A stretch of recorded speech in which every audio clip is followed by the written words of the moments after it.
앞서서 예고해드렸죠. 오늘요 IAEA 국제원자력기구 일본 오염수 후쿠시마 오염수 방류에 관한 최종 보고서가 오늘 공개가 됐는데요. 그 보고서가 나오기 앞서서 IAEA 사무총장과 일본 총리가 면담을 했고요. 그 자리에서 전달된 건데요. 일단 면담하는 모습부터 영상으로 확인해 보겠습니다.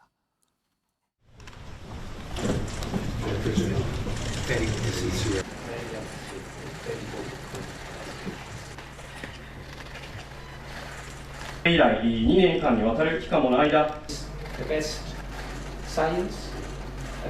科学的なこの報告書を総理に本日お渡しできることを大変よろ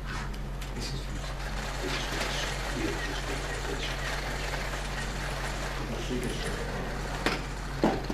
ょうか。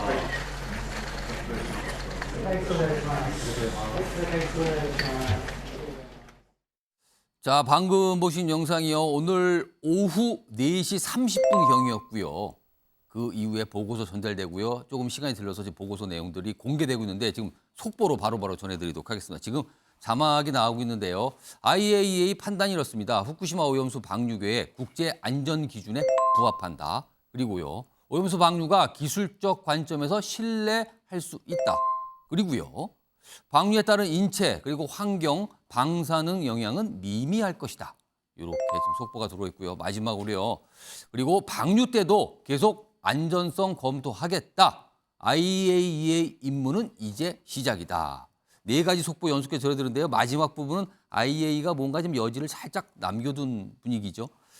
자, 다시 한번 말씀드리면요. 간단하게 말하면 이겁니다. 일단 오염수 방류하는 거 안전기준 부합한다. 그리고요. 기술적으로 신뢰 가능하다. 그리고요. 방사능, 그러니까 방류로 인한 방사능 등 여러 가지 우려가 있었는데 그에 대한 영향은 미미하다. 이렇게 세 가지가 핵심인 것 같습니다. 자, 그럼요. 속보 좀 방금 들어온 거 전해드렸는데 오늘 여야에서도 나오고 계시고 뭐 이 손정욱 변호사도 계시고 뭐 다양한 오늘 패널 계신데 우선 국민의힘 소속인 박정화 의원께 속보 좀 전해드렸어요. IAEA 보고서가 물론 내용이 많겠지만 가장 핵심적인 내용이 속보로 나왔습니다. 자, 어떻게 들으셨습니까? 일단은 이게 이제 IAEA 발표 내용에도 있지만 2년 전부터 해서 11개국의 원자력 전문가들이 모여서 했던 그렇습니다. 검증 작업이잖아요. 예. 여러 논란이 있을 수 있고 그다음에 야당에서는 굉장히 지금까지보다도 훨씬 더 높은 강도로 비난을 하고 반대를 하겠습니다만 저는 신뢰해야 된다고 봅니다. 국제기구가 그동안 검증을 여러 기관을 통해서 그다음에 제일 권위 있는 IAEA가 검증에서 나타난 결과이기 때문에 저희가 이걸 가지고 자꾸 왈가왈부할 일은 아닌 거고 정부가 지난 정부부터 IAEA 검증이 시작됐던 그때부터 지금까지 일관되게 유지해왔던 IAEA 결과를 수용하겠다라는 입장을 견지하고 있기 때문에 저는 이 상황에 대해서 저희가 이제 이 결과를 받아들이고 앞으로 있을 수 있는 혹여 국민들 간의 갈등 양상이나 아니면 수산업자 그다음에 어업 종사자들이 받을 수 있는 괴담이나 혹은 뭐 이 상황에 있을 수 있는 여러 가지 부작용 때문에 받을 수 있는 피해 이런 것들에 대한 해서 우리 사회는 어떻게 그러면은 정리를 해나갈 건가 이런 의견을 좀 모아야 될 때가 아닌가 싶습니다. 마냥 국민의 불안을 만들어서 논란을 크게 만드는 것은 저는 우리 사회에 전혀 도움이 되지 않는 것이다라고 생각을 합니다. 자, 박원석 전 정의당 의원 나와 계신데요. 네. 일단 IAEA의 판단 어떻게 보시는지 그리고 앞으로 우리는 그럼 어떻게 좀 움직임을 보여야 될지 어떤 의견이십니까? 일단 IAEA의 최종 보고서 결과는 이미 어느 정도 예상이 됐던 바입니다. 이미 이전에 6차례 보고서에서 유사한 입장을 표명을 했고 또 IAEA 사무총장도 수차례 언론에다 비슷한 입장을 밝혀왔기 때문에 최종 보고서가 그동안의 기조하고 달라지리라는 예상을 하기는 좀 어려웠고요. 그리고 IAEA 이번 보고서 작성은 일본 정부의 의뢰로 이루어진 일입니다. 때문에 이제 그런 것도 어느 정도 작용을 했으리라고 보고 물론 이제 유엔 산하에 그 여러 회원국이 우리나라를 포함해서 참여하고 있는 국제 기구이기 때문에 저 국제 기구의 검증 결과를 전혀 신뢰할 수 없다 이렇게 얘기할 수는 전 없다고 봅니다. 그러나 IAEA의 검증 결과라고 하더라도 그에 대해서 이견을 제시할 수 없는 거냐, 이의를 제기할 수 없는 거냐, 저는 그렇지는 않다고 생각해요. 아시겠지만은 국제원자력기구라는 저 IAEA는 핵사찰하는 기구로 많이 알려져 있는데 그게 아니고 사실은 원자력 산업을 그 진흥하기 위해서 이 정부 간 기구로서 만들어진 그런 기구이기 때문에 애초부터 원전 산업 친화적이고 일본 정부의 해양 방류를 먼저 권고했을 정도로 이 문제에 대해서 IAEA가 갖고 있는 입장이 있었습니다. 때문에 그에 대해서 뭐 이견을 제시할 수 없는 건 전 아니라고 보고요. 다만 예. 이제 보고서의 세세한 내용이 예. 어떤 내용을 담고 있는지는 조금 더 이제 내용이 알려진 다음에 저희가 토론을 해야 되지 않을까 싶습니다. 그러면 박원석 전 의원이 보시기에는 만약에 일본 방류의 안전성 문제를 IAEA가 아닌 다른 국제기구나 이런 데가 했어야 된다 이렇게 보시는 겁니까? 아니 꼭 그러면? 그렇지는 않습니다. 그러나 국제적으로 여러 전문가들이 있고 예. 예를 들어서 이 저 태평양에 그 여러 나라의 섬나라들이 참여하고 있는 그 도서국 포럼이라고 있지 않습니까? 예. 거기서 의뢰한 전문가 그룹들은 이 해양 투기에 반대한다라는 우려 섞인 그런 예. 그 전문가들의 검증 결과를 내놓기도 했거든요. 때문에 여러 견해가 있을 수 있는 거죠. 근데 IAEA의 견해가 예. 이 절대적으로 이견을 제시할 수 없는 어떤 절대적 진리에 가까운 그런 견해냐 그렇게는 생각하지 않습니다. 자, 지금 화면 좀 보겠는데요. 지금 일본에 있거든요. 근데 일본에서 며칠 머무릅니다. 오늘 이제 보고서 전달했고 어떤 발표도 있었고요. 면담도 있었는데 며칠 이제 뭐 원전도 가서 좀 살펴보고 그런다는 일정이 있고요. 그리고요, 여기 보시면 7일부터 9일까지 우리나라로 옵니다. 그러니까 일본에 있다가 바로 우리나라로 건너오는 거예요. 그래서 아마 이 보고서 내용에 대해서 설명할 예정이다. 이렇게 지금 알려지고 있는 사항이죠. 그런데요, 오늘 이 보고서 내용이 공개되기 전에 어제도 그렇고요. 오늘 오전에도요. 여야 정말 치열하게 주장과 입장들이 대립을 했거든요. 그 모습, 어제 오늘의 모습인데요. 그 내용 영상으로 확인해 보겠습니다.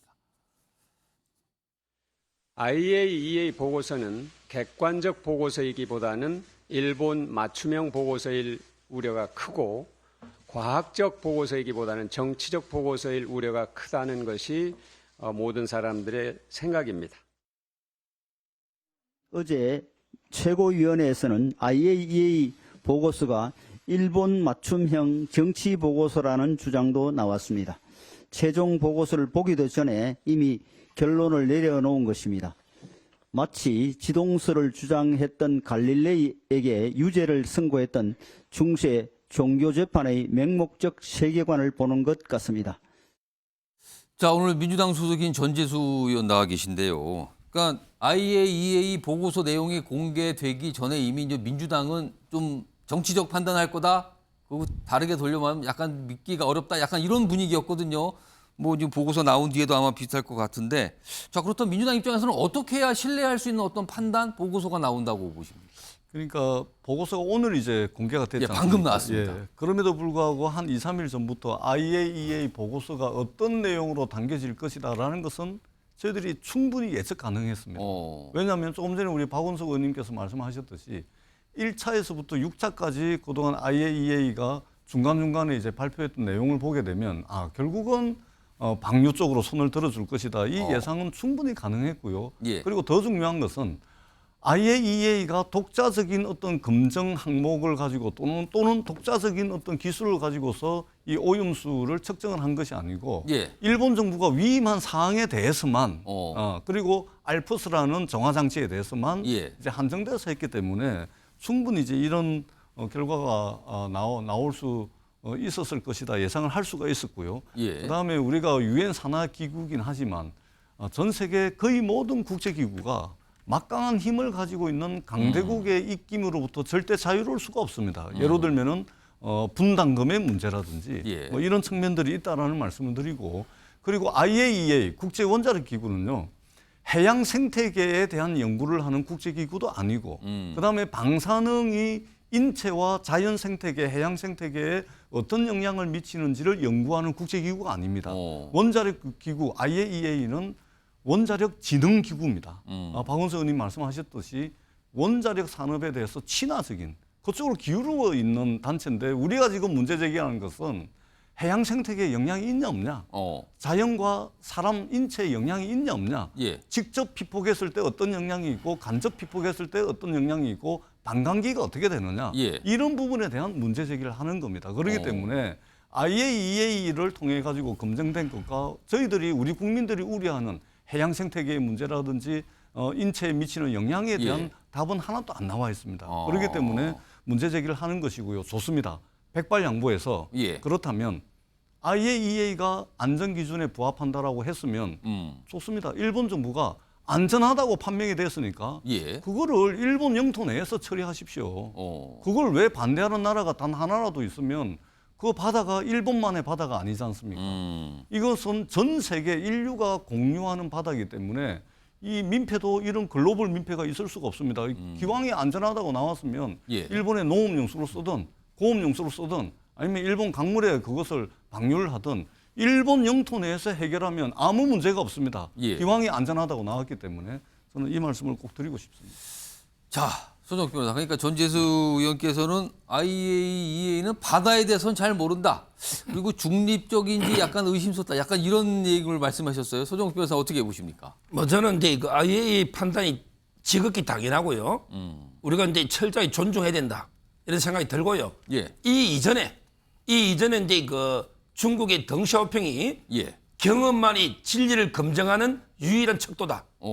경험이 중요합니다. 예. 그러면 이게 2011년에 하루에 300톤씩 완전히 핵 폐수가 태평양으로 콸콸 쏟아져 나온 거예요. 예. 그때 그 장면 기억나시죠? 예. 사고 났을 때. 예. 그러면 이게 태평양이 어떻게 됐습니까? 그 이후에 태평양 수산물 아무도 못 먹었어요. 그러니까 이미 엄청나게 오염수가 이미 다 나와버렸다 이거죠, 바다로. 그때는 예. 진짜 핵 폐수고 이번에 하는 거는 처리수입니다. 그러니까 걸렀다 이거죠, 이번에는. 그렇죠. 예. 근데 안 걸려도 태평양이 안전한데 걸렸으면 이게 더 안전한 게 당연한 거 아닙니까?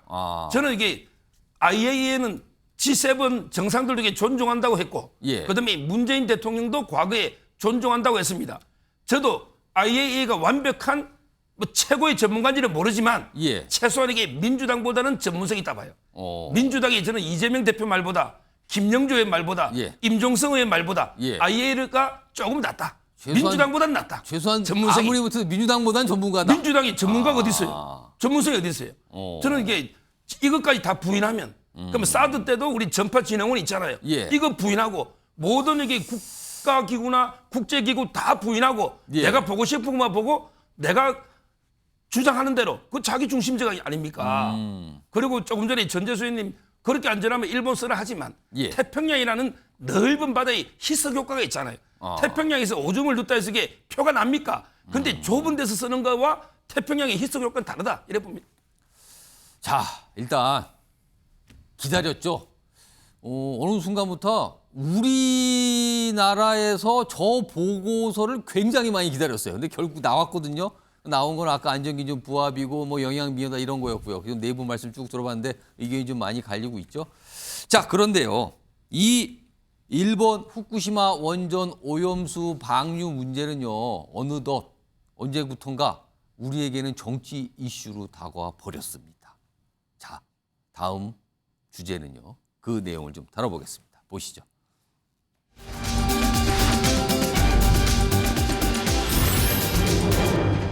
자, 키워드가 여당의 의심이에요. 여당이 뭔가를 의심하고 있다. 그거 아닙니까? 뭐 이런 말 같은데요. 자, 그럼요. 이게 오염수와 관련인데 여당 내에서 그리고 여당 한 행사 자리에서 나왔던 어떤 목소리들이 있었습니다. 그 내용부터 확인해 보시죠. 실제로 민주당이 오염수 방류를 반대하면서 정권 퇴진을 외치고 여기에 민주노총까지 파업으로 가담하는 것은 야권의 목적이 대선 불복에 있음을 명확히 보여줍니다. 어민과 수산물 상인들이 다 죽더라도 대선 불복 심리를 불지펴 총선을 이용하겠다는 민주당의 악의적 선동 정치의 다름 아닙니다. 선거 불복 이게 광우병과 후쿠시마에 흐르는 가장 강력한 정치적 동기라고 생각합니다. 광우병은 이명박 퇴진 탄핵을 위한 순환이었던 거지 않습니까? 저는 후쿠시마도 그럴 거라고 생각합니다. 후쿠시마 1년 후가 되면 다 잊혀질 겁니다. 뭐만 남냐면 윤석열 탄핵 퇴진만 남겠죠. 자, 마지막에 발언하셨던 대한연대 대표. 이분은요, 과거에 광우병 시위 있죠. 광우병 시위를 이끌었던 분이고요. 한마디로 말씀은 야권 인사였죠. 지금의 야권 인사. 여기 화면에 좀 있습니다. 여기 보면 운동권 출신 그리고 광우병 시위 주도 요까지만 보면은 지금의 민주당과 가깝다라는 인상이 느껴지는데 이후에 약간 전향선을 했다. 그리고 어제 국민의힘 의원총회 국민의힘 어떤 행사가 있었는데 거기서 저렇게 좀 얘기를 한 거예요. 그러니까 지금 야당에 대해서 약간 비판적인 목소리를 좀 낸 거죠. 앞서서는 이 국민의힘의 이제 지도부에서 나왔고요. 자, 박정화 의원님. 네. 지금 국민의힘은 무엇을 의심하고 있는 겁니까? 저 민경호 대표가 그 전에 이제 그 기고를 하면서 저런 얘기를 해요. 당시 광우병 당시에 이 국민 안전에 대해서는 한 번도 과학적으로 얘기해 본 적이 없다. 오로지 그 정권 퇴진 그다음에 반일 감정을 일으켜서 정권에 타격을 주기 위한 목적만 있었다고 얘기를 합니다. 이렇게 사회적 논란이 많이 있을 때는 우리 냉정하게 한번 봐야 되는데 왜 저희 당에서 이거를 민주당이 저렇게 반대를 심하게 하는 게 정치적으로 해석하기 위해서 그렇게 하는 거냐고 걱정하는 거는 사실은 이게 시작이 된 거는 사실은 윤석열 정부 이전부터 시작이 됐어요. IA 검증을 이런 식으로 해서 이 결과에 대해서 모든 국가가 수용을 하고 존중을 하자라고 한 합의는 이미 문재인 대통령 계실 때 이미 정리가 됐어요. 그때 문재인 정부에서도 존중한다고 발표를 했고요. 근데 이게 왜 지금 와서는 또 아니라고 얘기하는지 저는 정치적 목적으로밖에 이해하지 못하는 부분이 생기는 겁니다. 그리고 또 하나 볼까요? 광우병 때 일각에서는 그때 우리 사회가 치러야 되는 비용이 최소 2조에서 3조 6천억 정도 된다고 분석을 하고 있어요. 자, 그거 누가 감당했어야 돼요? 결국에는 그 시끄러운 일로 인해서 우리 국민들이 오롯이 다 그거 감당했어야 됩니다. 근데 지금 결과 한번 봐요. 미국산 쇠고기 최대 수입국이 돼버렸어요, 이미 우리나라가. 그동안 뇌송송 구멍탁 이거 다 어디 갔어요? 그거에 대해서 과연 민주당이 국민들 그다음에 우리 나라를 생각한다면 저렇게까지 할 수 있을까라는 생각이 들고 얼마 전에 사드 전자파에 대해서도 환경영향평가 결과가 그거에서 발표가 있었잖아요. 뭐 숨겼느니 안 숨겼느니 이전에 이미 결과에 대해서도 아직 민주당 몇몇 의원분들은 아니라고 인정을 못 하겠다고 해요. 그러면 좀 전에 우리 전재수 의원님께 앵커께서 여쭙지만 어떻게 해야 그러면 믿을 수 있느냐? 차라리 그 대안을 내놓고 난 다음에 얘기를 하거나 아니면 이전에 이게 시작이 됐을 때 여당의 입장으로서 그러면은 일본 정부와 IAEA에 분명하게 어떠한 조건 기준을 다 얘기하고 난 다음에 얘기했어야지. 이제 와서 왜? 그러면 결과적으로는 반대를 위한 반대, 정치적 목적을 위한 반대, 그다음에 대여 투쟁의 동력을 삼기 위한 반대로밖에 이해를 못하는 겁니다. 마지막 말씀을 드리면 IAEA가 몇 가지 방안에 대해서 고민을 했어요. 그러니까 지금 이렇게 오염수가 안전하다고 검증이 될 경우 태평양에 방류하는 방안이 있고 그다음에 일본 내에서 어떻게 고체 연료로 저장하는 방법이 있고 또다시 다른 방식으로 저장하는 방법이 있는데 이게 그래도 가장 효과적이고 가장 실현 가능한 방안이라고 해서 IAEA가 검증이 시작이 된 거거든요. 이제 와서 실현 가능하지 않고 있을 수 없는 너무 막대한 인류가 치러야 되는 비용을 가지고 해야 된다고 얘기하는 거는 저는 뭐 우리나라에서 논란뿐만 아니라 국제적으로도 이거는 신뢰할 수 없는 국가로 자꾸 만들어가고 있는 것 아닌가라고 라는 생각이 들어서 좀 안타깝게 지켜봅니다. 좀 냉정할 필요가 있다고 봐요. 지금 박정화 의원께서 사실은 민주당에 질문을 하신 셈이 됐거든요. 지금 전재수 의원께서 그 얘기를 좀 하시는데 제가 요약을 좀 하자면 이거예요. 지금 이 상황을 오염수와 관련된 상황을 대여 압박 수단으로 쓰고 있는 거 아니냐가 첫 번째 질문이었고요. 두 번째 질문은 자 그렇다면 저 오염수 방류와 관해서 어떻게 하면 어떤 절차를 거치고 어떤 방식을 거치고 믿겠는가 이 두 가지 질문을 하셨습니다. 자, 대여 압박 수단 맞죠? 대여 압박 수단 맞습니다. 왜 그러냐면 국민 80%가 후쿠시마 오염수를 태평양 바다에 투기하는 것에 대해서 반대하고 있습니다. 그렇게 하지 않았으면 좋겠다라는 것이 국민 80%의 의견입니다. 그럼 국민 80%가 불안해하고 그런 요구를 하는데 명색이 야당이 집권 여당과 정부를 향해서 이렇게 주장 안 하는 것은 직무유기죠. 그러니까 여당을 압박하는 거 맞죠. 당연한 겁니다. 그리고 또 하나는 어떻게 하면 그럼 믿을래? 당신들. 야당 당신들 어떻게 하면 믿을래? 이것은 야당을 향해서 하는 이야기 말씀이기도 하고 국민들 향해서 집권 여당이 하시는 말씀이라고 저는 생각을 합니다. 자, 다른 방법 차고 넘치게 있죠. 왜 자기네 바다도 아닌데 전 세계와 모든 인류가 공유하는 바다에 그 오염수를 투기를 합니까? 다른 방법이 있죠. 고체화시켜서 땅에 묻는 방법도 있고요. 예. 기체화시켜서 대기권 바깥으로 내보내는 방법도 있고요. 그다음에 전기화 해가지고 예. 올려보내는 방법도 있고, 콘크리트하고 섞어가지고 저 지하 깊숙한 곳에 묻어버리는 방법도 있고요. 그렇지도 않다면 지금 140만 톤의 오염수를 1064개 저장 탱크에 보관을 하고 있는데 예. 저장 탱크 한 1000개, 2000개 더 만들면 됩니다. 다른 방법이 있음에도 불구하고 굳이 가장 비용이 적게 되는 단돈 300억 원으로 해결할 수 있는 태평양 바다에 투기를 하겠다고 하니까 독일을 비롯해가지고 예. 중국, 한국, 그다음에 태평양 도서국가 18개 나라가 다 반대를 하는 겁니다.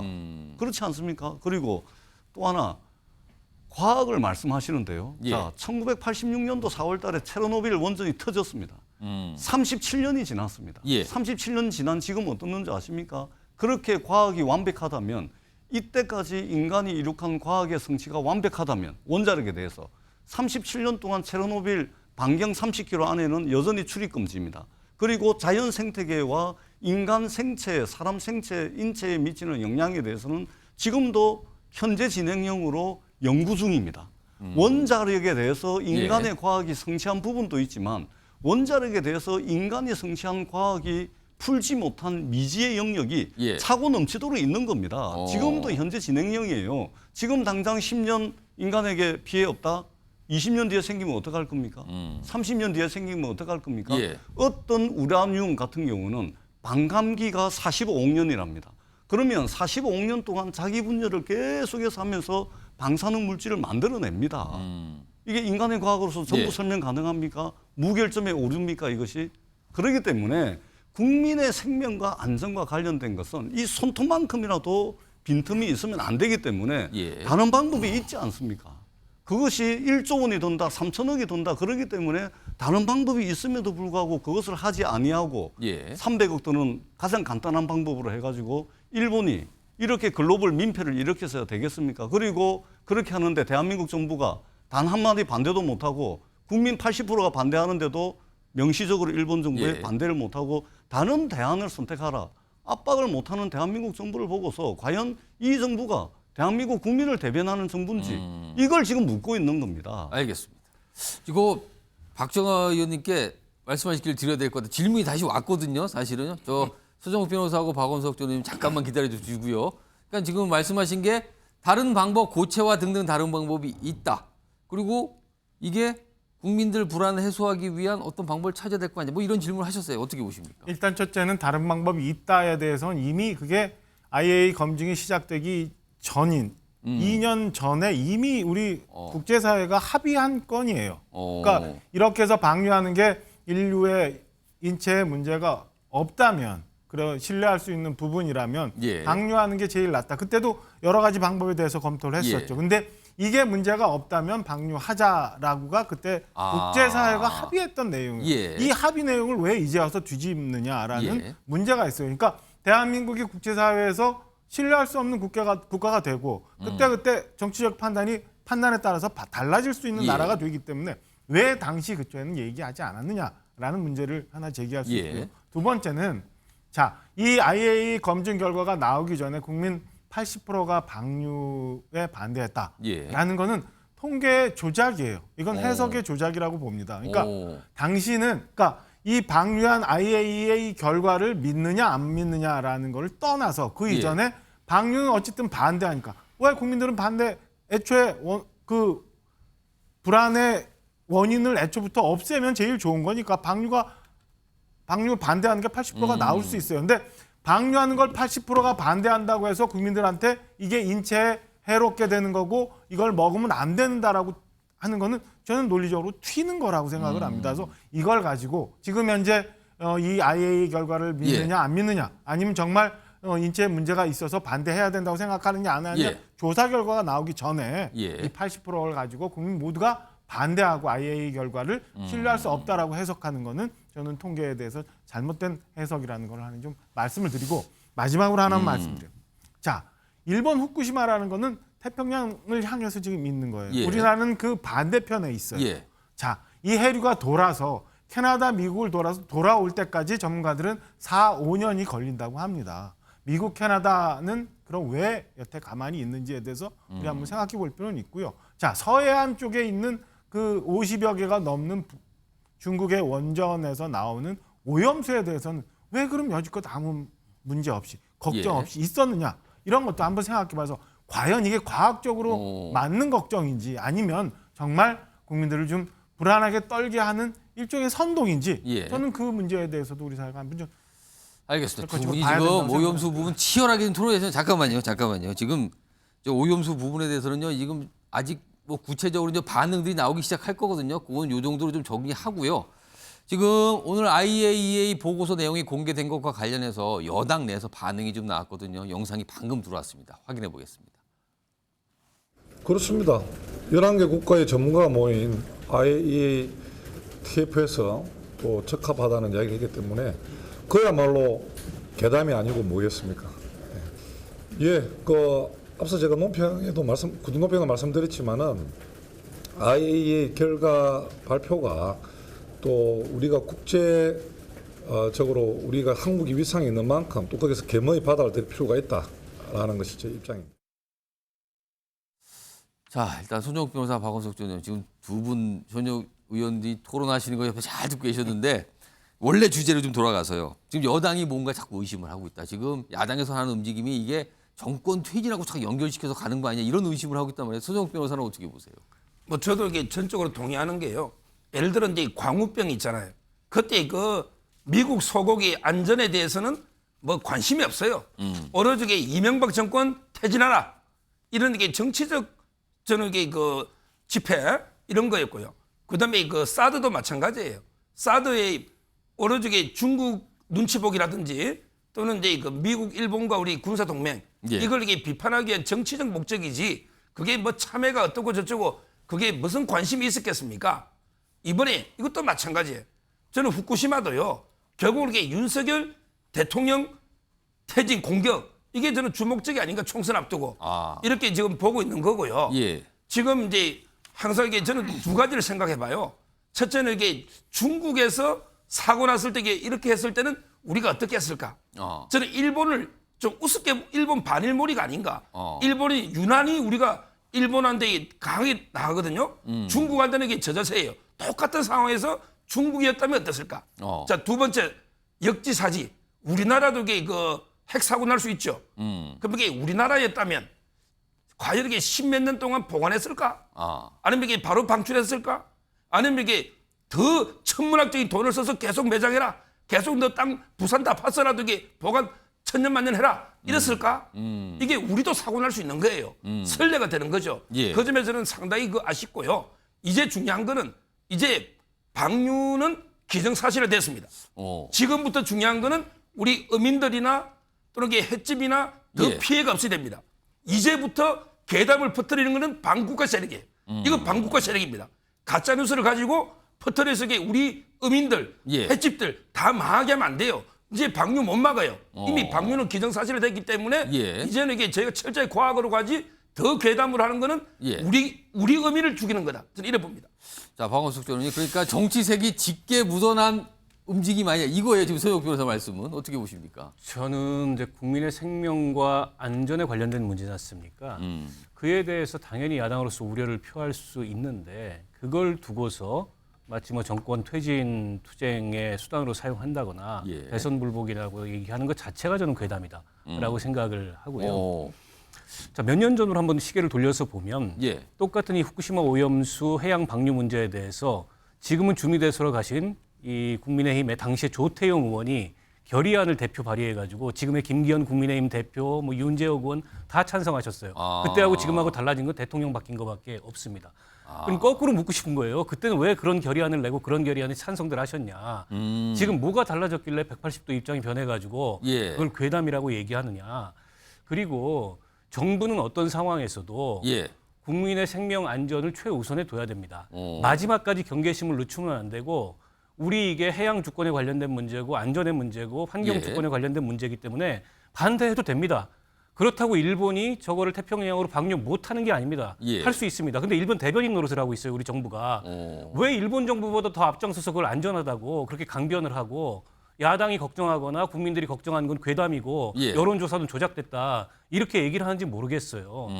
도대체 이건 누구를 위한 정부인지 어느 나라의 정부인지 모르겠다. 예. 이런 점 말씀드리고 아까 광우병 얘기하셨는데 2008년에 전국의 1,500개 시민사회단체가 모여서 만들었던 광우병 국민대책회 상황실장이 저였습니다. 아까 민경호 씨는 그때 예. 어느 회의에서도 제가 본 적이 없는 분이에요. 그분이 얘기하는 건 가짜고 당시에 광우병 문제를 가지고 정권 퇴진 투쟁에 지렛대로 사용했던 건 그런 분들의 얘기고 그런 분들은 그때도 문제였고 전향하고도 문제인 겁니다. 지금. 당시에 그 우려로 인해서 30개월령 이상의 쇠고기가 국내에 수입이 안 돼요. 예. 지금도. 그렇게 수입 검역 위생 조건을 높여서 재협상을 이명박 정부가 했던 겁니다. 그걸 만들어낸 거예요. 그게 괴담이라면 지금 30개월령 이상의 쇠고기 풀 거냐는 거예요. 미국이 예. 요구하면. 거꾸로 묻고 싶고 아까 우리나라가 미국산 쇠고기의 최대 수입국이라 그러는데 다른 나라들이 수입을 안 해서 그래요. 아시아에서 미국산 쇠고기 수입하는 나라 몇 나라 안 되고 대만이나 일본 같은 경우에는 20개월령 이하의 쇠고기만 수입을 합니다. 한 달 전에 미국에서 소에서 광우병이 검출돼가지고 우리 농림부도 검역위생 조건을 높였어요. 괴담에 따라서 높인 거냐고 거꾸로 묻고 싶은 거예요, 저는. 자, 결과는 나왔어요. 그리고 일본은 아마 방류 날짜를 잡을 듯합니다. 현실적으로 막기 어려워 보이는 것도 현실인 것 같고요. 자, 그럼 앞으로 우리는 어떻게 될 것인가? 이런 고민도 있을 것 같습니다. 지금 이 IAEA 최종 보고서 내용이 나온 지가 얼마 안 돼요, 지금요. 여야 아마 좀 분석도 들어가고요. 입장도 정리하고요. 아마 밤 내일까지 이어질 것 같습니다. 기다려보도록 하겠습니다. 자, 다음 주제 역시 키워드로 준비되어 있습니다. 보시죠. 판도라 상자면 저게 열릴 경우에는 참 감당할 수 없다. 뭐 이런 뜻이 되는데요. 판도라 상자라고 하면은요. 자, 그러면은요. 지금 추미애 법무장관인데 그 앞에 이낙연 전 대표까지 나와 있는 이 사진이 겹쳐 있거든요. 일단 첫 번째 준비된 영상 확인해 보겠습니다. 들어보시죠. 근데 그게 이제 그 아무 일 없었던 것처럼 네. 그냥 저희 소임은 여기까지입니다 이렇게 돼야 되는데 네. 그게 이제 안 되는 거죠. 그날의 그 상황이 네. 너무 충격적이었기 때문에 드렸어요. 하셨겠네요. 네, 그러나 당에서 요구한다. 그런 표현도. 당에서 재보궐선거 치러야 되니까 검찰 이슈가 퇴장해야 된다. 국무총리 지냈던 그 당대표께서는 우아하지 않았다. 거칠었다. 계속 그런 말씀을 하셨단 말이에요. 네. 이낙연 대표는 그렇게 하면 안 되겠죠. 재보궐선거 때문에 제가 퇴장해야 된다라고 하면 안 되겠죠. 네네네. 자, 박정화 의원님 갑자기요. 이게 몇 년 전에 있었던 추미애 전 대표, 추미애 전 법무장관이 그 장관 자리에서 물러난 게 갑자기 이슈가 됐어요. 본인이 막 얘기를 꺼내놨거든요. 우선 첫 번째는 문재인 전 대통령 탓을 했어요. 자기는 그런 마음이 없었는데 문 전 대통령이 그만두라고 그랬다. 나 좀 약간 억울하다 이런 분위기로 탓을 했는데 오늘은 그거에 추가해서 어제부터 추가해서 근데 보니까 그 배경에 이낙연 전 대표가 그만두라는 얘기를 했다. 또 이낙연 전 대표 탓을 해요. 퇴임 비하 이렇게 폭로하는 경우가 흔합니까? 저는 제가 한 20, 30년 동안 정치를 예. 좀 봐왔는데 제 기억은 별로 없는 것 같아요. 이게 이번이 저희가 판도라의 상자라고 제목을 붙였는데 그게 맞는 것 같고요. 예. 물론 이런 일들이 판도라의 상자에 들어가 버린 이유는 좋은 일에는 적극적으로 나서시고 좀 곤란한 일에는 의견을 많이 표출하지 않았던 문재인 전 대통령의 문제가 있지만 그거는 덮어두고 예. 당대표를 지냈고 그다음에 법무장관이라는 국무위원을 지냈던 분으로서 예. 저는 저게 맞는 처신인가라는 생각이 듭니다. 그러니까 좀 과하게 말씀을 드리면 참 기본이 안 됐다라는 생각이 들어요. 그러니까 기본이 안 돼 보인다 지금. 본인이 그 총선이라는 정치적 목적이 있는 것 같아요. 그런 공간을 확보하기 위해서 저렇게 문재인 전 대통령, 이낙연 전 대표를 공격하고 있는 걸로 보이는데요. 저는 저런 것들은 묻어가야죠. 아니 국무위원을 해임하고 그 진퇴를 결정하는데 대통령이 물론 하셨겠지. 그거를 모든 국민이 뭐 아니라고 한다고 지난 정부에 청와대에 있었던 분들이 아니라고 한다고 그걸 믿겠습니까? 그러나 그거는 어디까지나 묻고 가야 되는 일이지요. 그리고 모든 국민들이 다 그때 당시를 기억합니다마는 추미애 전 장관이 굉장히 여당에도 그다음에 문재인 그 청와대에도 예. 굉장히 부담이 됐었던 건 사실이잖아요. 이제 와서 본인이 몸담았던 이 조직에 대해서 그리고 모셨던 예. 대통령에 대해서 저렇게 본인의 목적을 위해서 활용하고 공간을 만들기 위해서 이렇게 총을 쏘는 거는 저는 뭐 기본이 좀 안 된 처신이라고 생각합니다. 그래서 민주당의 조홍천 의원 같은 경우는 금도에 어긋난다고 표현하잖아요. 저도 그 의견에 동의합니다. 전재수 의원님, 예. 지금 박정화 의원께서 좀 얘기하시면서 무슨 목적이 있어서 저러는 것 같은데 라고 했어요. 지금요, 사실 저런 얘기를 꺼내면 당내 분란이 이렇게 뻔하잖아요. 근데 얘기를 꺼내놨거든요. 무슨 목적이라고 보십니까, 이거? 근데 지금 그 예상과 달리 당내 분란은 없습니다. 아, 분란 없습니까? 분란이 조용합니까, 없어요. 그냥? 조용합니다. 예. 오. 그 왜 그러냐면 우리 박정화 의원님께서도 이게 여당에서도 이제 말씀을 하셨듯이 사실 선을 너무 넘어버렸기 때문에 이게 그 뭐 말씀하시는 내용이 어떻든지 간에 예.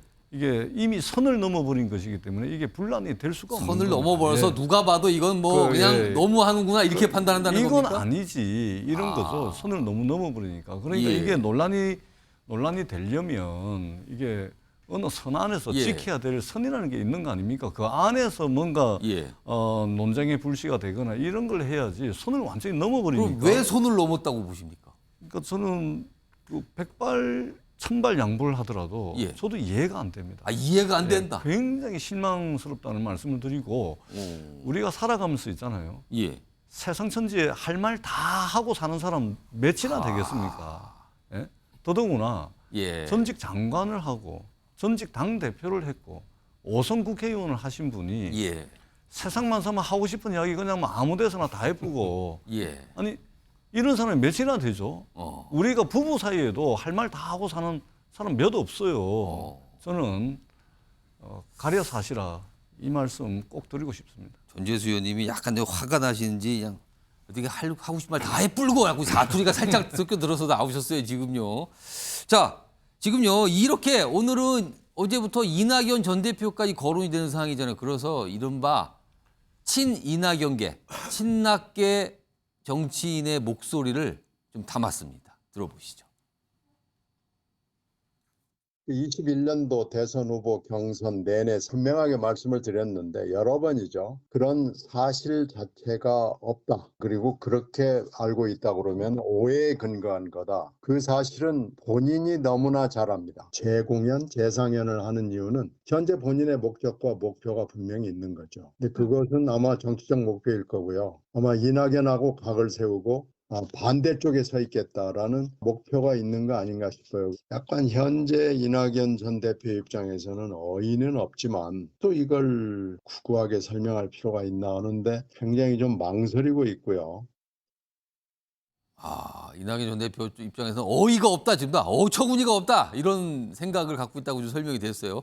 자, 서정혁 변호사 궁금한 거는 추미애 전 장관이 도대체 무슨 그림을 그리면서 이런 얘기를 꺼내놓은가? 왜 판도라 상자에 뚜껑을 열고 있는 건가? 이겁니다. 뭐 제 생각은요. 예. 저는 이제 추미애 장관이 문재인 대통령을 짓밟고 그다음에 이재명 대표 손잡아서 광진을에 출마하려는 정치 재개. 가만있어 잠깐만요. 그러니까 누구를 밟고 누구의 손을 잡아서 원래 본인이 국회의원 시절에 가꾸던 지역구인 광진을로 가려고 하는 거다 이렇게 보시는 겁니까? 그렇죠. 결국에 정치 재개인데요. 예. 왜냐하면 이게 본인이 정치 재개하려면요. 지금 이게 야권에서는 윤석열 대통령이 검찰 독재 예. 이게 제일 비판하는 거잖아요. 그럼 이게 이 책임이 누구한테 있냐? 윤석열 검찰 독재 책임이 내한테 있는 게 아니고 문재인 대통령에게 있다. 그때 윤석열 총장을 자르고 내를 갖다가 이게 유임식 있으면 윤석열 정부가 없었지 않겠냐? 그 얘기를 하고 싶은 예, 거예요? 그 이야기를 지지층한테 호소하는 거죠. 그리고 이게 광진을이 고민정 의원은 이게 문재인 대통령의 숨길까지 느낀다는 이런 분 아닙니까? 그 지역에 가려면 그 어차피 친문이거든요. 예. 따라서 저는 이런 정치 복귀를 위해서 희생양이 필요한 거죠. 이게 보통 우리 일반 국민들은요. 보수층이나 예. 일반 국민은 전부 윤석열 정권의 탄생의 80%는 추미애 덕분이다. 조추박, 넓게 보면 조국, 추미애, 박범계 이분들이 윤석열 총장을 밟을수록 조추박이요? 조추박 이렇게 보고 있거든요. 근데 지금 추미애 의원은 이게 내 책임이 아니고 예. 이거는 문재인 대통령 책임이다. 윤석열 정권은 뭐 이렇게 지금 책임을 전가하고 있잖아요. 예. 저는 아주 이게 잘못된 행태로 봐요. 추미애 의원의 별명이요. 예. 마이너스의 손입니다. 마이너스의 손. 마이다스의 손이 아니고 예. 마이너스 되는 것마다 자기 발등을 찍는 아군 저격수. 대표적으로 이게 노무현 대통령 탄핵했죠. 그다음에 더루킹 고소해서 김경수 지사 잡아였죠. 본인이. 그다음에 윤석열 총장 키워줘 가지고 대권 후보 만들어준 거 아닙니까? 결과적으로 그러네요. 전부 이게 마이너스 한 거예요. 예. 따라서 저는 추미애 장관이 자기 반성부터 해야지 이걸 문재인 대통령 공격하는 거 예. 아주 이게 잘못됐다 보고요. 그리고 이제 그 하나만 더 따끔하게 이제 충고하면 예. 국가공무원법에 공무원의 비밀은 무덤까지 지켜가야 된다. 무덤까지. 지금 이게 장관까지 한 분이 직무상 그 비밀을 시시콜콜 인터뷰하는 게 이게 말이 됩니까? 법에도 반하는 거예요. 그러니까 인사상을 이렇게까지 얘기하고 다니면 되는가 뭐 이런 지적이신데 자 박원석 전 의원께서는 도대체 추미애 전 장관 무슨 생각에서 이런 얘기를 갖고 꺼내고 있는 걸까요? 아니, 지금 뭐 서 변호사 말씀하셨듯이 정치 재개를 해야 되는데 예. 어쨌든 추 장관한테는 윤석열 정부 탄생의 1등 공신이라는 그런 멍해가 있어요. 그 멍해를 벗고자 하는 거죠. 그걸 빨리 없애버려야 된다. 그런데 이제 그거를 다른 데로 책임을 돌리는 거지 않습니까? 결국에는 당시에 이제 문재인 대통령과 당시의 청와대로 책임을 예. 돌리는 거고 뭐 이낙연 대표까지 나아간 건데 근데 정무직 장관이 그 임면에 관해서 이제 와서 이제는 말할 수 있다. 마치 무슨 대단한 비밀이라도 있는 것처럼 얘기하는 것도 이치에 맞지 않고요. 임명권자, 인사권자가 나아가라면 나아가는 거고 물러서라면 물러서는 겁니다. 근데 당시 상황을 보면 검찰총장은 어쨌든 형식적으로 임기가 있어요. 그렇죠. 그리고 당시에 윤석열 총장이라는 사람이 예. 대통령이 인사권을 행사한다고 물러날 기세가 아니었습니다. 파열음만 더 커졌을 가능성이 높고 그리고 누구의 잘잘못을 따지기 어려울 만큼 사실은 문제였습니다. 그때 추미애, 윤석열 두 사람 다. 너무 그냥 대립을 하고 있는 상태여서 그래서 대통령은 정치인이기 때문에 정부적 예. 상황을 고려해서 이쯤에서 이제 장관직을 거두겠다라고 얘기를 했으면 그거는 추미애 장관하고 당시에 협의할 문제도 아니고요. 본인 동의를 받아야 될 문제도 아닙니다. 그건 인사권자의 고유한 권한이죠. 그렇죠. 엄격히 따지면 그렇습니다. 근데 마치 나하고 나의 동의도 받지 않고 일방적으로 인사권을 행사했다는 식으로 그것 예. 때문에 오늘날 이 상황이 됐다는 식으로 얘기하는 것 자체가 예. 전 전혀 이치에 맞지 않는 얘기고요. 설마 이제 일부 이제 서운함이 있었다 하더라도 이제 와서 본인을 이제 장관으로 임명했던 그리고 지난 정부 당시에 그 집권당의 대표를 지냈었지 않습니까? 그러면 저 공동 운명체예요. 예. 본인 책임도 있는 겁니다. 근데 마치 문 대통령이 무슨 기회주의자였다라는 식의 얘기를 하고 다닌다는 건 정치 도의에도 심하게 어긋나는 거고요. 예. 저렇게 정치에서 성공할 수 있겠습니까? 게다가 저분이 과거에 노무현 전 대통령 탄핵했던 전력까지 있잖아요. 그런 기억을 다시 지금 본인 스스로가 불러일으키는 그런 이상한 정치를 하고 있는 게 아닌가 싶어요. 그래서 그런지 요즘에 아까 잠깐 서정욱 변호사가 얘기했어. 고민정이 지금 지역구로 있는 서울 광진을 얘기가 참 많이 나와요. 거기서 뭐 어떻게 되는 거냐. 갑자기 그 얘기가 꺼내기 시작을 하는 분들이 많습니다. 자, 그리고요. 이런 가운데 추미애 전 장관도 그전엔 추미애 대표였죠. 민주당의 또 다른 전직 대표 송영길 전 대표. 이런 모습이 다 있군요, 지금요. 그 모습 영상으로 먼저 확인해 보겠습니다. 윤석열을 몰아내자! 윤석열을 몰아내자! 우리 송영길 전 대표님도 함께 걷고 계시는데 윤석열 대통령에게 말씀드리고 싶습니다. 뭘 그렇게 모든 것을 문재인 대통령 핑계를 대고 뭐 무너져간 나라를 바로 잡겠다고 정말 너무 뻔뻔한 거 아닙니까? 뭘 무너졌어요? 자, 지금 송영길 전 대표가 등장한 저 영상에서요. 시청자 여러분들이 눈여겨보셔야 됐었을 장면은 내용 문제가 아니고요. 송영길 전 대표 옆에 누가 있는가였어요. 유튜버 변희재 씨. 우파 유튜버 또는 뭐 극우 유튜버 이렇게 좀 표현이 되기도 하죠. 그분하고 같은 장소에 같은 목적을 갖고 있었던 겁니다. 그러자 화면 보겠습니다. 조홍천 의원이 뭐 같이 있었네요. 보고 읽었어요. 여기 굵은 글씨로. 아니 살아생전에 이런 모습도 볼 수 있구나 깜짝 놀랐다. 방금 지나갔던 앞에 화면 다시 한번 불러오겠습니다. 두 인물이 같이 있었던 청주에서 열린 좌우합작 집에서 나란히 행진. 이렇게 이 좌우합작이 어디 역사책에 나오는 거 아닙니까? 이 좌우합작은요. 이게 지금 실현이 됐다고요? 이렇게 모습입니다. 전재수 의원님 잠시 고개를 숙이고 계셨는데 송영길 전 대표의 모습 이거 어떻게 보셨습니까? 이거?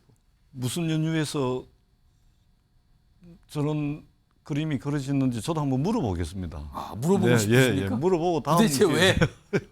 저도 저런 모습 상상이나 해보셨습니까? 일단 잘 이게 그 생각이 잘 정리가 안 되네요. 예, 그래서 제가 한번 물어보겠습니다. 아마 이게 그 윤석열 정부를 같이 비판하는 뭐 그런 이제 목적이 부합을 했기 때문에 그랬던 것 같은데. 그거하고 무슨 태블릿 PC에 대한 같은 의견 뭐 이렇게 좀 공통점이 보여요 지금요. 예, 그래서 제가 한번 구체적으로 한번 물어보고 예. 말씀드릴 기회가 있으면 드리도록 그렇게 하겠습니다. 예. 전재수 의원님께서 이렇게 한숨 쉬더니 좀 물어보고 싶다 이 말씀을 정리해 주셨는데 손정욱 변호사. 뭐 제가 이제 옛날에 그 변희재 씨 변호를 했거든요. 태블릿 PC 관련해서. 예. 그래서 저는 이제 그 진실은 제가 정확하게 모르지만 예. 의혹을 제기할 만했다. 이래서 제가 무죄를 변희재 씨 주장했던 적이 있습니다. 예. 근데 저는 제 입장에서는요. 예. 원래부터 이게 탄핵을 좀 이게 저는 비판했고요. 그다음에 태블릿 PC도 좀 문제가 있다. 이렇게 제기한 일관성이 있어요. 저는. 예. 근데 송영길 대표가 망가져도 이게 완전히 유분수지 어떻게 저렇게 망가집니까? 태블릿 PC는 탄핵의 도화선이 됐던 거예요. 이게 뭐 수사기관에서 아무리 한동훈 장관, 윤석열 대통령이 공격하려고 해도 이걸 조작됐다고 하면요. 그럼 이게 탄핵의 정당성까지도 의심받는 거예요. 그 점에서 저는 상당히 문제고요. 예. 그다음에 하나만 더 송영길 대표가 변호사 아닙니까? 우리가요. 처벌 안 한 데서 범죄가 아닌 거 아니에요. 예를 들어 극단적인 선택을 시도했는데 살아났다. 예. 그러면 이게 시도한 사람은 처벌 안 해요. 안 하잖아요. 근데 우리 형법에 자살 교사 방조가 있어요. 거기에 방조하거나 교사한 사람은 처벌합니다. 예. 이 말은 이게 극단적인 선택 자살도 범죄라는 거예요. 따라서 이게 자기가 자기 컴퓨터 하드디스크 빼내버리고 핸드폰 포맷하고 이거 증거인멸 맞아요. 그래서 교사나 방조하면 처벌합니다. 예. 다만 자기가 자신은 기대 가능성이 없어서 책임이 조각될 뿐이죠. 근데 이걸 아예 마치 방어권이다. 이렇게 주장하는 것도 저는 이게 국민들한테 아주 나쁜. 그럼 앞으로 이게 수사받을 때 다 없애라는 거 아니에요? 예. 방어권이니까. 예. 이게 말이 되느냐는 거죠. 지금 뭐 아까는 추미애 전 장관은 전 장관 그렇지만 앞서 전 대표 그리고 송영길 전 대표 민주당의 전직 두 대표 많은 분들이 약간 이건 뭘까요? 뭐 이렇게 좀 판단하시는 것 같아요. 지켜보겠습니다. 앞으로 어떤 모습이 더 가는 건지 지켜보도록 하고요. 다음 이슈는 경찰과 좀 관련이 있는 이슈가 오늘 하나 준비되어 있는데요. 키워드로 확인해 보겠습니다. 뭐죠? 조난이라는 거는 얼굴을 약간 이렇게 굉장히 극존칭한 표현이잖아요. 조난. 청장님 조난. 이런 키워드가 등장을 했는데 일단 화면 좀 보겠습니다. 이게 뭐죠? 경찰청이 윤희근 청장이 주는 표창장이에요. 근데요, 이 표창장이 한 200장 정도, 그러니까 지난해 이후 취임 200장 정도 수여가 됐는데 사진이 들어갔다고요? 잠깐만요. 옆에 좀 가겠습니다. 여기가 좀 화면이 흐린데 뿌옇게 보여요. 근데 알 수는 있어요. 여기 좀 보겠습니다. 크게. 여기 보시면 표창장이라고 돼 있어요. 표창장. 근데 여기 보면 이름 있고 뭐가 사진이 있죠. 여기 돼 있습니다. 사진이. 이거 넘어가겠습니다. 다음 보겠습니다. 이겁니다. 원래 표창장은 이거잖아요. 그냥 글씨만 주로 써 있잖아요. 표창장 그리고 누구 써 있고 뭐 이유 그다음에 날짜하고 누가 도장꽝 이게 표창장이란 말이에요. 이게 사실 일반 표창장이기도 하고요. 정부의 어떤 형식과 규격에 맞는 표창장인데 경찰청장 표창장은요. 본인 사진이 들어가 있어요. 밑에. 도장 찍는 요 장소에. 근데 이게요. 이미 작년서부터 이렇게 발급 이런 표창장이 있었다고 그러죠? 박원석 전 의원님. 네. 이런 사진 들어간, 그러니까 주는 사람의 사진이 이렇게 확 들어가 있는 이런 표창장 과거에 보셨습니까? 처음 봤습니다. 정부 표창장, 어느 정부 표창장에도 예. 대통령 표창, 국무총리 표창에도 저렇게 사진을 넣어서 표창장을 수여하는 경우는 제가 들어보질 못했고요. 정치인들이, 특히 이제 국회의원들이 예. 예를 들어서 지역구의 중고등학교 졸업식 때 국회의원 표창이라 그래서 일종 그런 거 홍보용으로 하죠. 표창장을 줄 때도 예. 어떤 국회의원도 자기 사진을 넣어가지고 표창장을 주는 걸 이름만 쓰는 거죠, 주로. 그리고 저게 아마 규정이 있을 겁니다. 그러겠죠. 경찰청이기 때문에 행안부의 어떤 규정에 따라서 표창 규정이라는 게 표창 존재하겠죠. 규정이 있을 텐데 예. 그 규정에 비추어 봐도 아마 그 규정에 위반되는 사항일 거고요. 도대체 목적이 뭐길래 저런 식으로 표창을 수여했는지 굉장히 좀 의심스럽고 예. 윤희근 전 총장 같은 경우에는 이태원 참사 당시에 지방에서 지인들하고 무슨 야유회 비슷하게 캠핑인가요? 예, 캠핑인가 그런 얘기가 갔다가 있었어요. 구설을 빚었잖아요. 예. 그때도 이제 말이 나왔던 게 거기가 이제 본인의 고향인데 결국 그 내년 총선을 앞두고서 사전에 그 총선 정지 작업을 하기 위해서 혹시 고향 근처에서 그런 회동을 했던 거 아니냐 이런 관측이 있었거든요. 그러니까 지금 저런 표창장 저런 게 나오면 더더욱 저분이 마음에 콩밭이가 있구나 이런 평가를 받을 수밖에 없을 것 같아요. 지금 이렇게 돼 있는데요. 이게 이제 뭐 설명들이 있거든. 다음 화면 좀 소개해 드릴게요. 일단 경찰 쪽에서 나온 설명도 있고요. 여기 보시면 경찰청이 이제 설명을 했어요. 수상 가치를 높이고 반응이 좋아서 그랬습니다. 이렇게 사진을 보니까 반응이 좋았다. 그리고 수상이 상의 가치가 높아지는 것 같다. 그리고요. 2015년서부터 그러니까 일선 경찰서장일 때 그때도 표창장 주는 일이 있었는데 그때부터도 사진이 들어갔다 그런 거예요. 그러니까 이미 이 설명은 이미 예전부터 그렇게 해왔고요. 그리고 반응이 좋았는데요. 뭐 이거예요. 근데 이게 알려지니까 행안부가요. 이거 규정 위반 여부 이거 검토할 거다. 그러니까 행안부나 이렇게 표창 규정에 정부 표창 규정에는 이렇게 사진이 들어가는 이런 규격이 없다 그래요 지금요. 송욱 변호사 이거 어떻게 된 겁니까? 저는 이제 반응이 좋다는 건 저거는 완전히 뭐 자기 중심이죠. 그 왜냐하면 이게 주관적이죠. 표창 주는 청장을 욕할 수는 없잖아요. 사진이 있다 해서. 따라서 이게 반응 좋다는 건 저는 믿을 수가 없고요. 예. 지금 이게 다시 그 사진을 보면 예. 지금 이게 윤희근 청장은 큰 착각을 하는 거예요. 예. 표창은요 개인 윤희근이가 주는 게 아닙니다. 표창은 행정관청으로서 경찰청장이 주는 거예요. 청장직이라는 그 자리로 주는 거죠. 그렇죠. 예. 근데 저 진짜 중요한 직인이 가려버려요. 자기 개인 사진에. 다시 이게 한번 말이 볼까요? 됩니까? 오히려 직인이 안 이 보이잖아요. 사진 좀 크게 나온 거 좀 하나 좀 띄워주시죠. 사진이 직인을 가리고 있잖아요. 원래요. 그러면 여기에 윤희근하고 여기에 직인이 찍히는데 여기 겹쳐 있네요 지금 사진하고. 그러니까 저 옆에 있는 정상적인 표창에 저 직인이 중요한 겁니다. 경찰청장이라는 자리에서 주는 거지. 이게 누군지가 중요한 게 아니라는 그렇죠. 거죠. 저는 아주 그 옛날부터요. 예. 저도 이번에 총선 때문에 저러나 생각했는데 옛날 서장 때부터 총선 출마 전부터 서장 시절부터 서장 때부터 저러고 그다음에 경찰 뭐 기념품도 사진을 다 였더라고요. 이거는 제가 보기에 자기 애가 지나친 자기 애요? 자기 스스로 좋게 말하면 자기 애인데 자기 사랑하는 이게 너무 지나치다. 이것도 이게 저는 좀 더 심하게 말하면 이게 좀 문제가 있다. 저는 정신적으로 봅니다. 아니 그러니까 이게 지금 알려지기는 보도에 따르면은 경찰에도 표창 규정이 있고요. 정부에도 정부 표창 규정이 있는데 어디에도 사진을 넣어라 마라 이런 건 없다 그래요. 사진을 넣는다는 거는. 그러니까 뭔가 규격에 안 맞는 거예요. 지금 화면에 나온 게 저게 아주 규격에 맞은 표창장이라고 합니다. 기관명, 기관의 장. 그리고 직인만 들어가는 거거든요. 이거 현역 의원 계신데 박정화 의원님, 전지현 선생님 한마디씩 해주세요. 이거 혹시 박정화 의원님도 뭐 지역구 내에서 이런 어떤 표창장 같은 거 수여하실 때 본인 얼굴이 확 집어넣고 막 하십니까? 전혀 상상도 못했던 일이죠. 전혀 상상도 못했던 일이고 제가 훈장도 받아봤는데요. 예. 훈장에도 이 주시는 대통령의 이 조난이 없어요.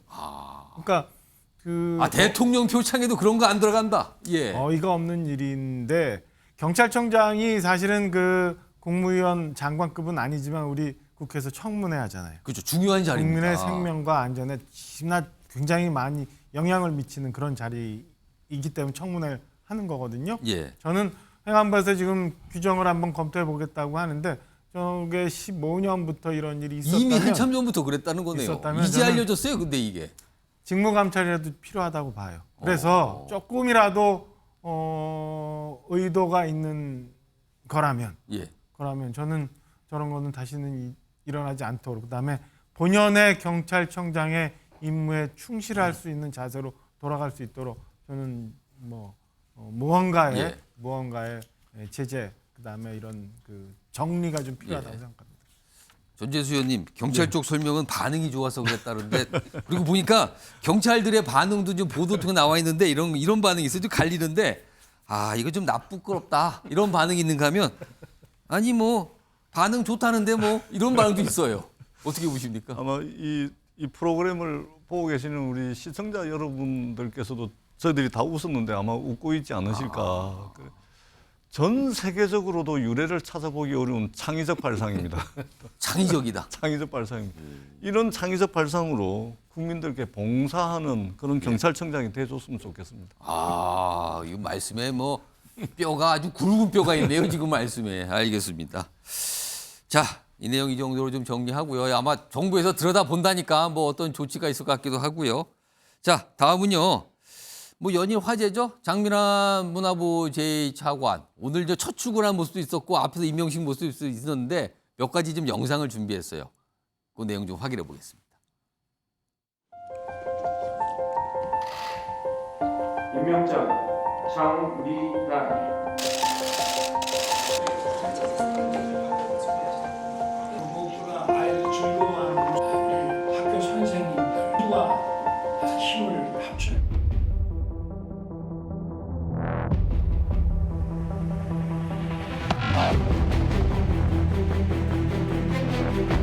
네, 뭐 염려해 주셔서 저는 그 소식 접하고 내가 더 열심히 해야 되겠다, 염려해 주실 만큼 그 이상으로 부응해야겠다라는 생각을 했습니다. 감사합니다.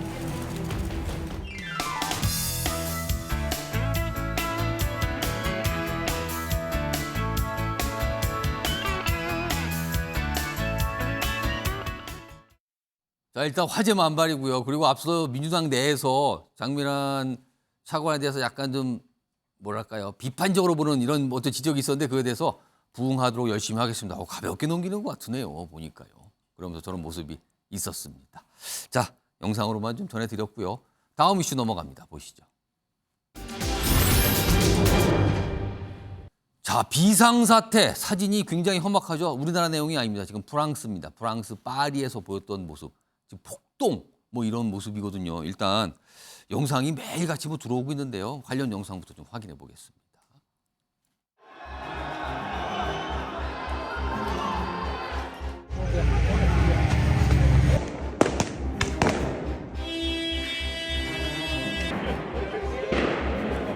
Arrêtez. Ils ont fait ça le prétexte de Naël. Non, ils n'ont pas s'arrêter. Moi, qu'ils arrêtent, qu'ils ne cassent pas les vitrines, qu'ils ne cassent pas les écoles. The police in French is racisme. Eux, ils font quoi? Ils nous tirent dessus. Et ils préfèrent piller pour essayer de se venger.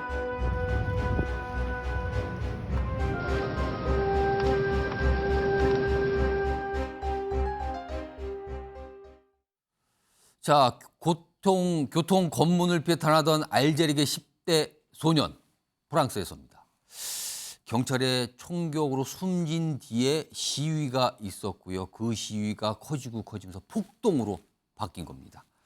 과거에도 이런 유사한 폭동이 프랑스에서 있었는데 이번에 또 다시 벌어진 거거든요. 왜 이런 일이 반복되고 있는 건지 지금부터 전문가 좀 연결해서 좀 하나하나 짚어보도록 하겠는데요. 윤석준 성공회대 정치학과 교수님 지금 전화로 연결돼 있습니다. 윤 교수님 나와 계시죠? 예, 안녕하세요. 예, 우선 뭐 아까 제가 잠깐 뭐 10대 총격으로 이제 숨지는 일이 도화선이 됐다고 했는데 이건 뭐 표면적으로 또 직접적인 도화선이고요. 사실 시위가 폭동으로까지 확산된 원인의 인종차별 이런 얘기가 자꾸 나오고 있거든요. 자, 예. 지금 실태가 어떻고 배경이 어떤 겁니까? 예, 일단 지금 사건의 시발이 된 지금 17살 청소년이 지금 경찰의 이제 검문을 피해서 도망가다가 차량으로 도주를 하다가 이제 총격에 의해서 이제 사망을 했는데요. 일단 그 지역, 발생한 지역이 우리가 일반적으로 이제 방리우라고 많이 국내 소개가 된 파리 외곽 지역입니다. 예. 이 파리 외곽 지역에 주로 이제 과거에 지어진 사회주택들이 밀집해 있어서 아무래도 상대적으로 소득이 좀 낮은 분들이 주로 이제 거주하시는 지역인데, 예. 그래서 이제 이곳에 이제 이민자들과 외국인들이 많이 거주하는 곳입니다. 예. 그런데 이제 특히나 지금 이 인종차별과 관련을 해서 또 이제 주목되는 부분이 이번에 이제 시위 참여자들 중에 이제 평균 연령이 17세, 그러니까 지금 체포된 학생 사람들을 기준으로 평균 연령이 17세고 10대가 굉장히 많다라고 하는데요. 이 지역에서 이 10대들이 특히나 이제 느꼈던 여러 가지 인종차별적인 경험들이 굉장히 많았던 겁니다.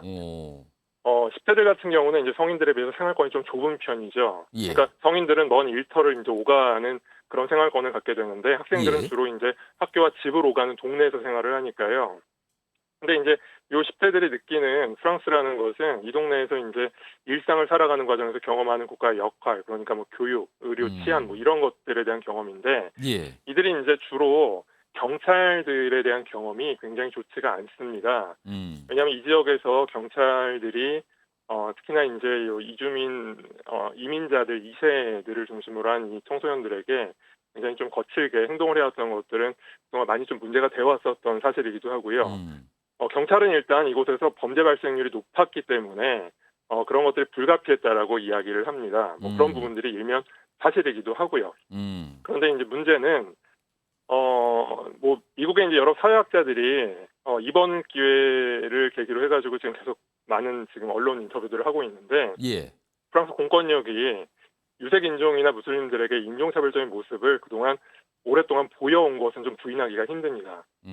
그래서 현지에서 이제 많은 사람들이 만약 이번에 경찰의 총에 의해서 사망한 그 청소년이 알제리계 이민자가 아니라 백인이었다라면은 예. 적어도 죽지는 않았을 것이다라고 많이들 이야기를 합니다.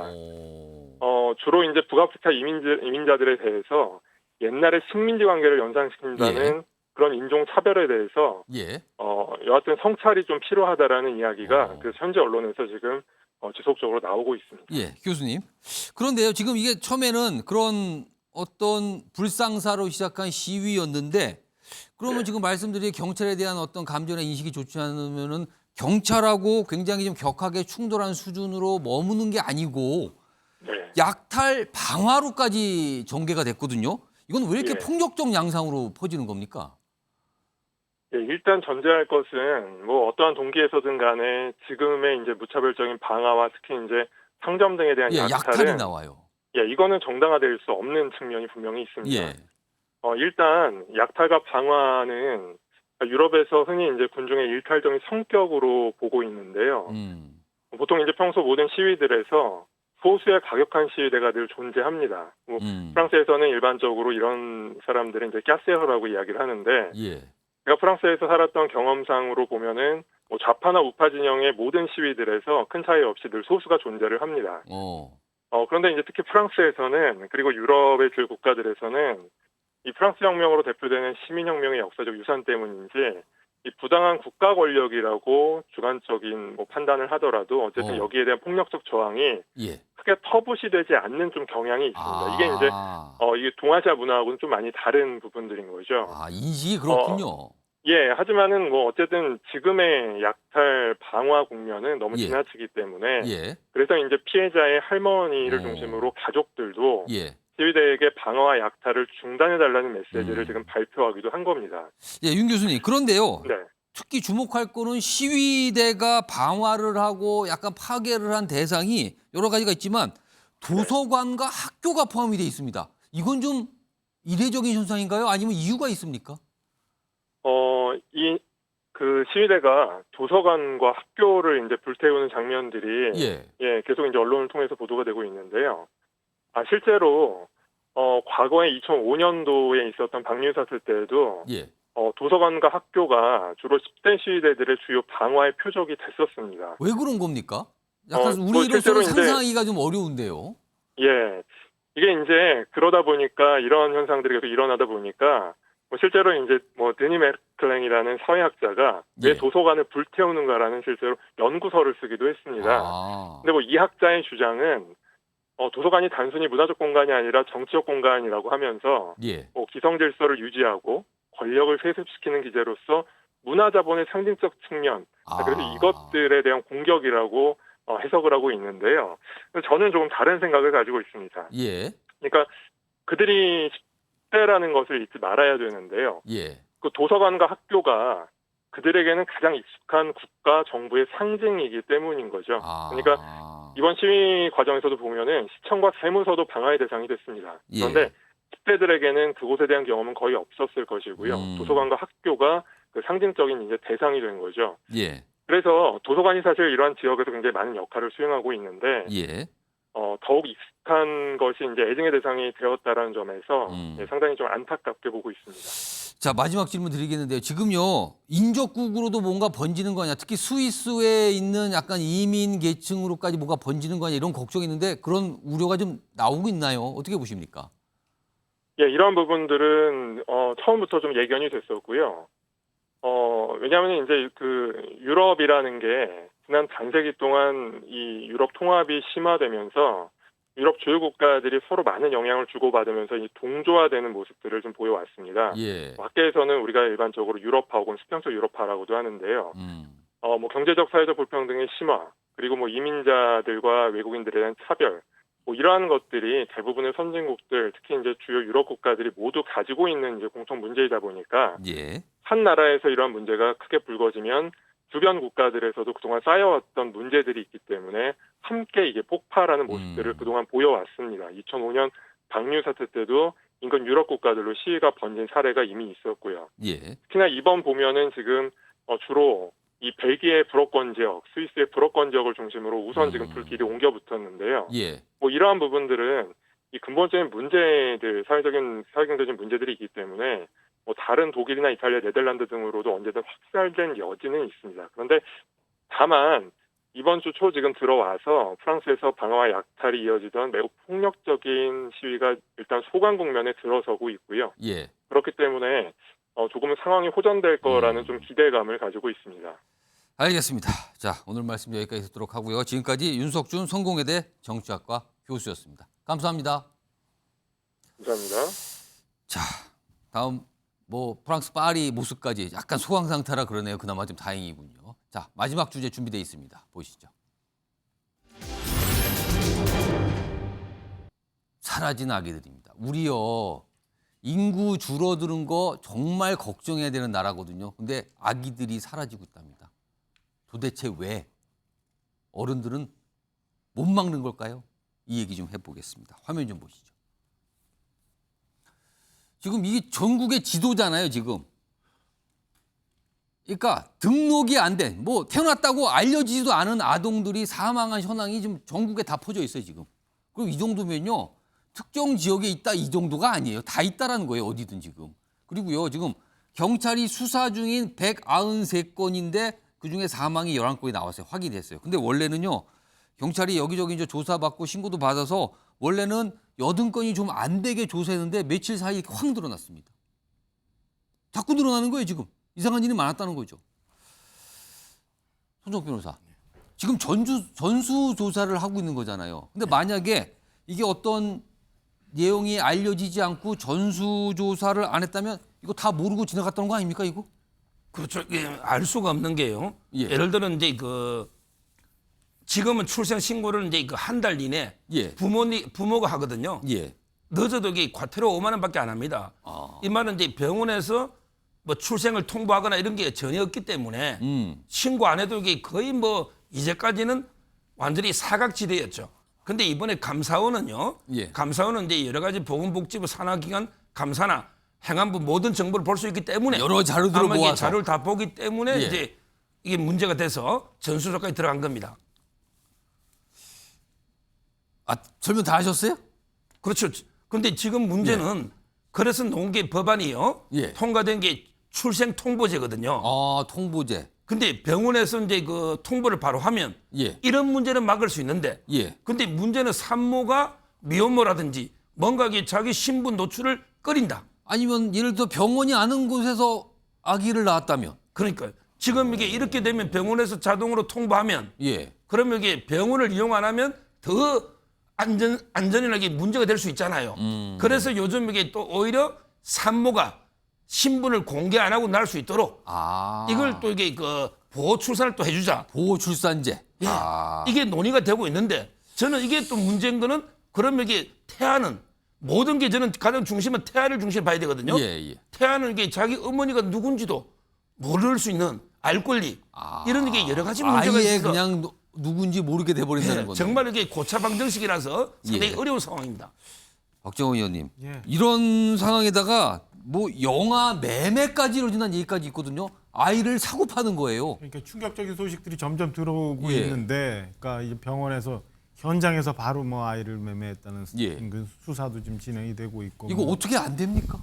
지금 서정욱 변호사님 말씀 주셨지만 사실은 굉장히 복잡한 고차 방정식이에요. 지금 출생 통보제 그다음에 검토하고 있는 보호 출산제 뭐 하고는 있습니다만 또 산모가 좀 반대하는 경우도 있고 그다음에 이 아이는 어떻게 처리해야 되느냐 이런 문제도 있고 저는 이 출생 통보제가 지금 시행되기까지 얼마간의 기간이 있는데 우리 사회가 이 건에 대해서 좀 심각하게 한번 검토를 한번 해봐야 되지 않을까 싶은 생각이 들어요. 그러니까 저희가 뭐 이렇게 국회 내에서도 단순하게 이렇게 저렇게 의견을 제시해서 끝나는 건 말고 정말 심각하게 인구는 소멸되어 가고 있고 그다음에 아이들은 저렇게 잘못되는 경우가 생기고 이런 것들을 과연 그럼 어떤 식으로 처리를 해야 되며 인구 문제 그다음에 이 조산 이 저기 원치 않는 아이의 문제는 어떻게 정리해야 되는지 이런 것들 종합적으로 한번 우리 사회가 이참에 한번 좀 검토를 해서 진짜 오래 영속될 수 있는 그런 제도를 좀 검토해야 되지 않을까라는 생각이 듭니다. 아무튼 너무 충격적이고 비극적이라서 사실은 지금 뭐 이런저런 그 우려들 걱정들이 많이 있습니다. 전재수 의원님. 그러니까요. 결론적으로 말씀을 드리면 정부의 제도에 허점이 있는 거고요. 입법적으로도 뭔가 뒷받침이 안 되고 있는 상황이 지금 드러난 겁니다. 지금 현역 의원으로서 그리고 다수당의 의원으로서 책임감을 좀 느끼셔야 될 것 같은데. 그렇습니다. 이 문제가 그동안 어떻게 이렇게 중요한 문제가 방치됐을까. 이게 사실 생각지도 못한 거거든요. 당연히 아이가 태어나면 아이가 태어났다고 뭐 해당 지자체라든지 뭐 이런 곳에 당연히 통보가 돼서 그 아이와 관련된 뭐 이런저런 데이터들이 우리 국가 행정 조직에서 관리가 되고 있는 것으로 저희들은 당연히 그렇게 생각을 했는데 지금 상상을 할 수 없는 일들이 연일 지금 뉴스를 타고 있습니다. 그래서 급한 대로 국회에서 이제 출산 통보제를 급한 대로 지금 했고요. 우리가 정책과 제도 또 예산과 재정을 통해 가지고 부족한 부분들, 사각지대에 있는 부분들을 전부 다 메꿀 수 있도록 이번 참에 좀 만전을 기해야 되겠다라는 말씀을 드리고 7월 10일 날 국회가 임시회가 개회를 합니다. 이 문제가 여야 사이에 핵심적으로 논의해야 될 주제의 하나로 올라와 있거든요. 그래서 급한 대로 지금 출생 통보제를 해놨는데 보호 출산제 등등 해가지고 제도의 미비점을 완벽하게 메꿀 수 있도록 이번 임시회에서 최선을 다하겠습니다. 지금 출생 통보제 요거 뭐 마련이 됐는데 의료기관에서 14일 내로 아이가 태어난 지 14일 내로 여기 건강보험심사평가원에 통보를 하고 이렇게 거쳐서 지방자치한테 가게 되는 거. 그러니까 자동으로 그냥 아이가 태어나면 자동으로 가게끔 하는 제도 이런 거 지금 정부가 생각을 하고 이게 마련이 되는 거거든요.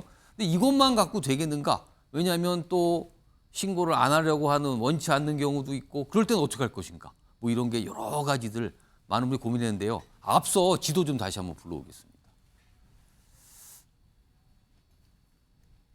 여기 보면요.